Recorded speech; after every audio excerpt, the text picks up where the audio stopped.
আসসালামু আলাইকুম গাইস, আজকে তোমাদের মাঝে আমি এমন একটা ছেলের গল্প নিয়ে আসলাম যে ছেলে কিভাবে ফ্রি ফায়ার গেমটা খেলে প্রথম ইনকাম করলো এবং মধ্যবিত্ত পরিবারের ছেলে ছিল, কিভাবে সে বিলং করতো, সব A to Z সব তোমাদের মাঝে আনবো আজকের ভিডিওতে।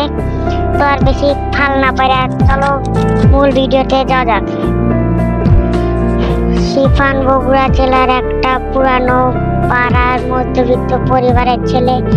বাবা ছিল একজন রিক্সাওয়ালা, মা গৃহিণী। সংসারে টানাটানি লেগেই থাকতো। পড়াশোনায় শিফান মোটামুটি, কিন্তু তার মন থাকতো অন্য জায়গায়, মোবাইল গেমে।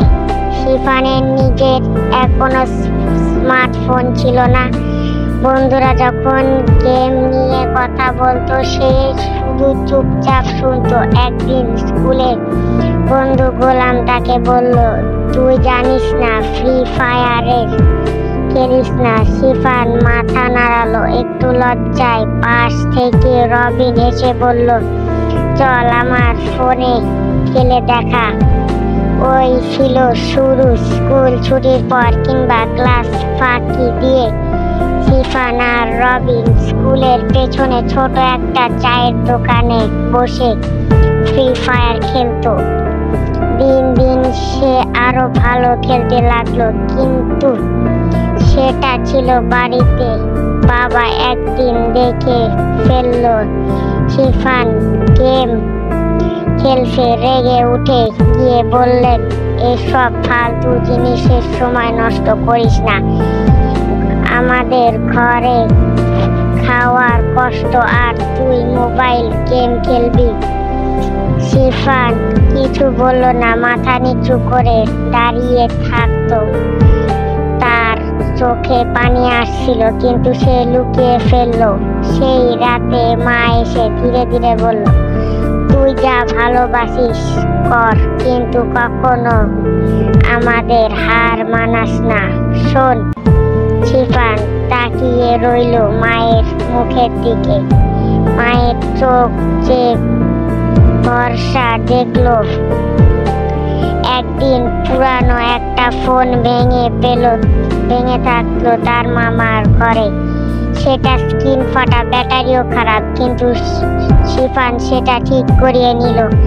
নিজের জমানো টিফিনের টাকা এবং বই খাতা বিক্রি করে সেই ফোনে শুরু করলো তার জীবনের প্রথম ফ্রি ফায়ার অ্যাকাউন্ট।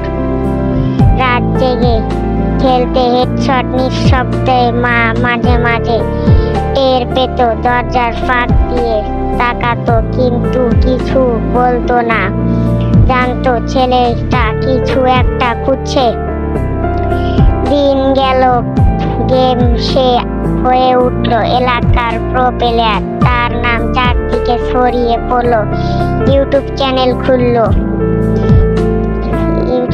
খুললো, নিজের স্টাইল, নিজের নাম, ভিডিও আপলোড শুরু করলো।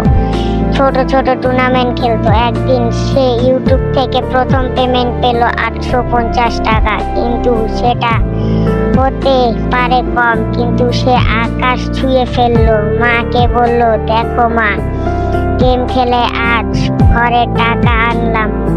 মা হাসলো, চোখ ভিজে গেল। তোর বাবা যদি আজ বেঁচে থাকতো গর্ব করতো রে। আজ সেই শিফান, যার নিজের ফোন ছিল না, এখন গেম খেলে টাকা রোজগার করছে। পড়াশোনার পাশাপাশি গেমেও সে এখন 1 নম্বর। স্কুলে, এলাকায়, ফেসবুকে সবার মুখে তার নাম। শেষ কথা, মধ্যবিত্ত পরিবার মানে আকাট্য স্বপ্ন না। যারা স্বপ্ন দেখে না তারাই কিন্তু, যারা স্বপ্ন দেখে